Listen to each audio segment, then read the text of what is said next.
called one of the hollow company. My investor came and said, Venki, this company is very hollow. We only have a brand. Vada koi aur banata hai, pav koi aur banata hai, chutney koi aur banata hai. Now logistic you are outsourcing. Now logistic management is also outsourced. Franchising you are doing. Now franchisee management also you are outsourcing. Now brand management. We went to the people who are brand. The whole idea is that maybe you won't get talent till the time you become 1,000 companies. Till that time, what do? You can't wait. You create entrepreneurs rather than creating employees under you. Thank you, Venki. Mr. Nagaraj, there's a human error element which is always there in the, in all sort of management, all at all levels. So the question which I have is Jack Welch said that 50% of the times you make mistake while recruiting people. Might be, with the kind of emotional, decision which you take or the intelligent decision. But at the end, it leads to, 50% on the negative side. You're not able to get right people for your organization. So what's your take on that? A little different thought on this. If you have decided not to hire, I think that process takes, correct me if I'm wrong, first few minutes of a discussion, you know that you don't want to hire that person. If you have more or less decided to hire, then the process takes a little long. You need to understand more. But by any chance, if your gut feel of not to hire has been ignored and you have gone about and made that hire, I believe that there is nothing like wrong hiring. It's our inability to train, mentor, and guide an individual into performing what is expected of him or her is what is needed. And no point of saying that I cannot groom this person because he does not have the ability. What abilities are we talking about? Are we talking about education? Are we talking about attitude? Are we talking about ethics? Are we talking about adherence to values? We don't know. But then there is no such thing as a wrong hire.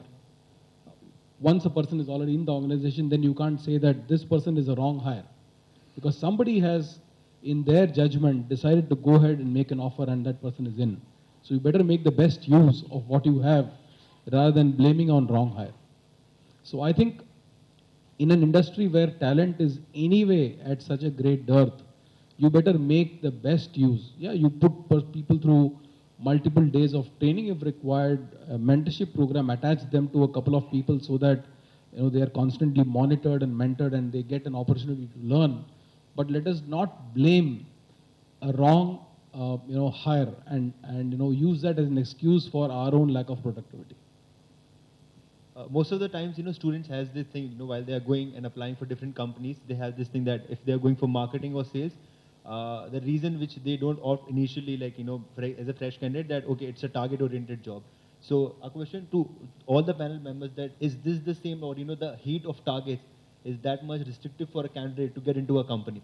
So it's more on the target side that, because I've seen people like hundreds of students who just switched to different companies because they were not satisfied with the targets given from the top management. So, Mohit. Yeah, before that, on the wrong hire, what I think is that people, they may be wrongly hired and he's HR person. I think he is people's person. He would support them all the time. My HR does it, so does the same as well. But what I believe is that they're wrong fit at times. People are talented. Everybody's talented for something. You may be a great painter and I hired you for a sales job. What do I do? Right? For example, my co-founder, he lives in present all the time. If there's a fire in my office, he's the best guy to go to. He'll put out the fire in half an hour. I live in future all the time. What excites me is the ideas. What excites me is what company can create in the future. I asked my co-founder to make a 5-year plan. It's going to be shit because he just doesn't believe in future. He says that we don't even have the salesperson in the role. You're talking about 5 years. Mohit, we don't know about the quarter. You're telling me 5-year plan. In 5 years, the world will change, right? Did you know the iPad is going to exist in the next 3 years, etc.? I mean, he'll all those things, right? And my board want to see a 5-year plan. So what I realize is that people are differently wired. They're differently talented. There's certain natural talents. I know people who are so relationship oriented. They get things done just because they are includer. They include everybody.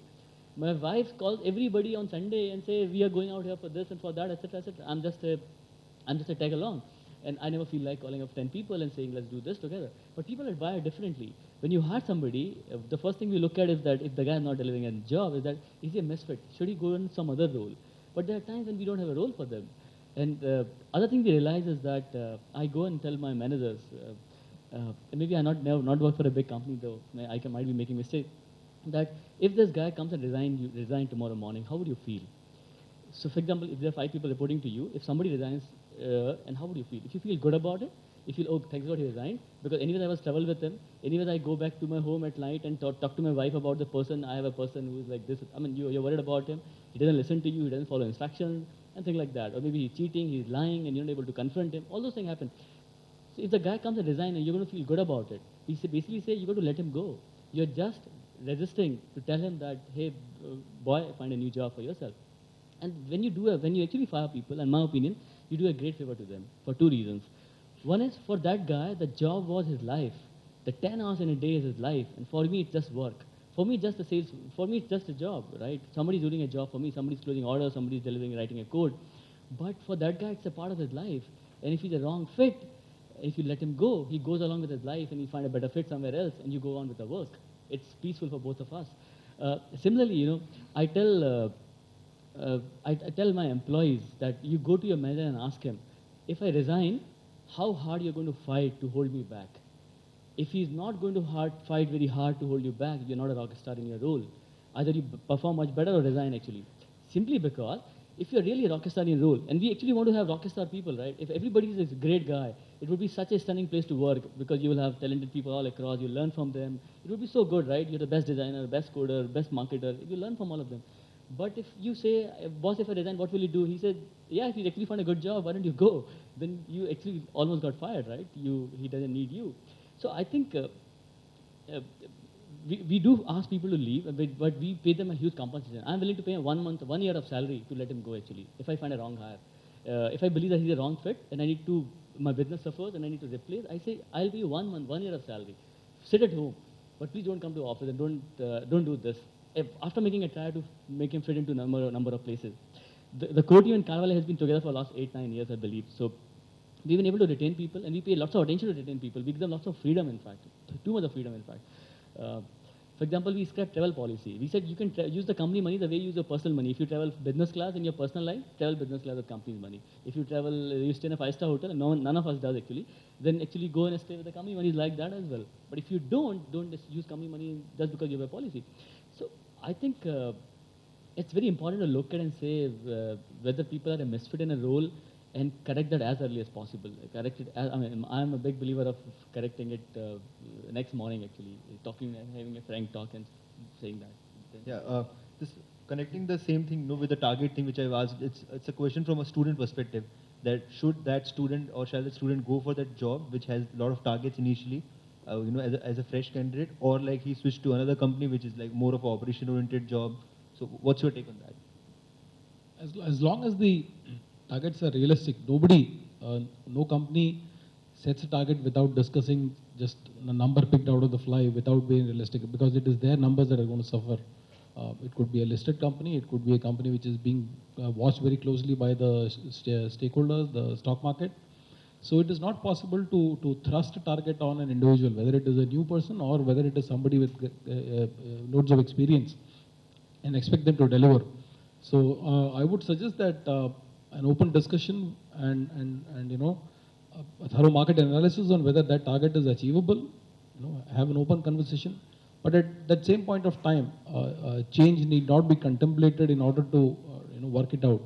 A change may not be a better option, so to say. So it's a question of open discussion and trying to find out whether the goal is realistic or not. Venki, your perspective, like, being a, young person, like, I should think on more ambitious side that, yes, I'll achieve those targets. That has to be the idea or attitude of a person, or like, because most of the times we see people then when they are going into company, they have a perspective to be on the safer side. So in spite of getting into a target-oriented job, they get into a job which is like more relaxed and more patient. So what's your message for, young people specifically? In our case, what we have found that people who are achieving target or overshooting target or beyond expectations are the people with good temperament. I remember, like Mohit talked about, between me and my co-founder Shiva, I am more of an explorer, he is more of an operator. I am more into future, he is more into present. What is important is that vision and all looks beautiful. 5 साल के बाद ऐसा होगा, 3 साल के बाद. My co-founder said, आज का खाना कहाँ से आएगा? Today's money, where will it come? It's very, very important, So one person can go and explore, the other person has to be on. So your organization has to have a good set of people where there are people with exploration possibility, talent, and people with operating, people who can dream and look beyond, people who can be in the present and get things executed. That's a good combination that you want. One thing I'll give you example is, we had a guy in the kitchen who was handling the entire cooking and other agent, and suddenly we found that we required somebody to replace him. There are issues. And then we found there is a lathe machine operator in some company, literally had lost his job. And my co-founder said, कल से ये बना देगा. So I found, what is the talent? He said, attitude अच्छा है. And I asked him, ये बोलता है घर का खाना वही बनाता है, his wife doesn't cook. And you won't believe, the last 4 to 5 years, this man with a great attitude is supplying the formula for entire India Goli Vada Pav, 125 stores. He doesn't have a cooking background, it isn't from a hotel background, and what we found is a lot of times the attitude which was most important. When we shifted from our own to outsourcing model, and logistic was a big challenge, suddenly we had to do national logistics. Between me and my co-founder, we found somebody who was a storekeeper in our office with only, I shouldn't say, but 2, 3, 5 fingers, and always singing, always cheerful. Anybody can throw shit at him and he'll smile. Thank you, he will tell him. That was the kind of thing. He never fought with anybody. And said, logistics, 125 stores, 4 states, 30 cities, daily truck kahan hai, malum nahi hai. And we said, Mohan, hath se tum kar lo. 3.5, 4 years, every store, the batata vada from Mumbai moves to some 125 stores, chutneys, oil, packaging material, pav, one man handling it. It's his attitude, and he's becoming our national logistic head today. The same happened with Gangadhar Prabhu, who was again a store manager in one of the stores, and he was good, but he was afraid to take responsibility.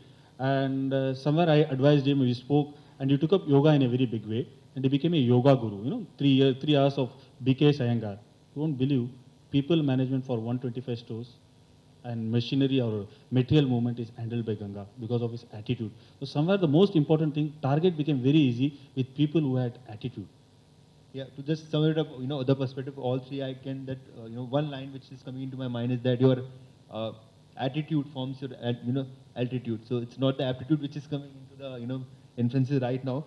Moving on, like on the, last question which I have from all three of you is that, big companies actually offer less freedom, according to a study, and it's a vice versa. So what's your take on that? Like, for example, if I'll go to a startup, so I'm more free to do the job which I'm doing, I'm more relaxed, or I have, according to the hierarchy, it's quite easy to work. So, Mr. Nagaraj. I think the freedom to execute things may exist even in large companies.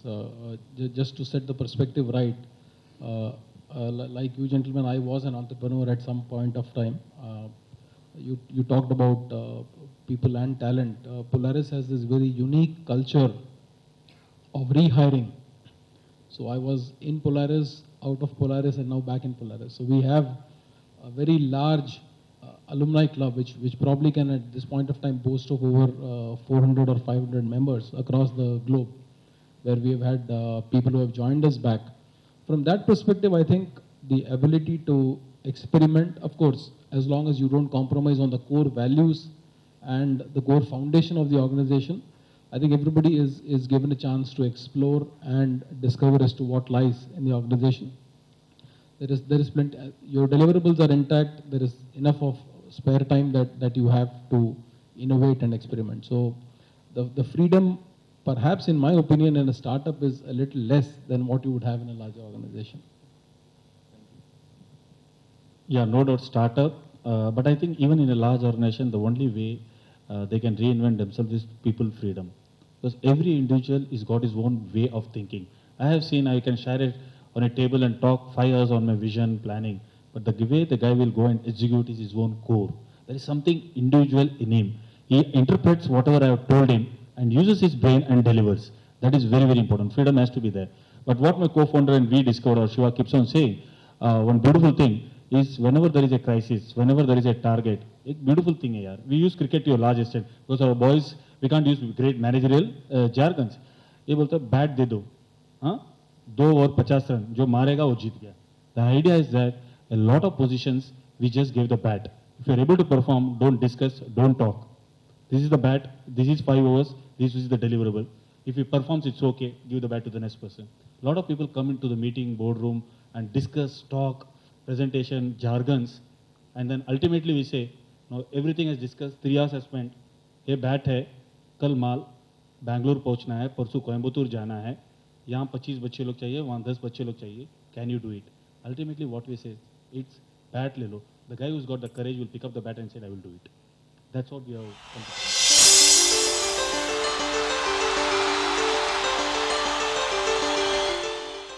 Somebody might be a great sales guy. He loves going on the field every day, and then ultimately you want to make him a manager, and he is so poor in handling people, right? For example, I mean, I don't know how much amount of he don't know how to talk to people. For example, he don't want people to report to him. He can't give a strong feedback to people, etc. But he loves going out on the sales.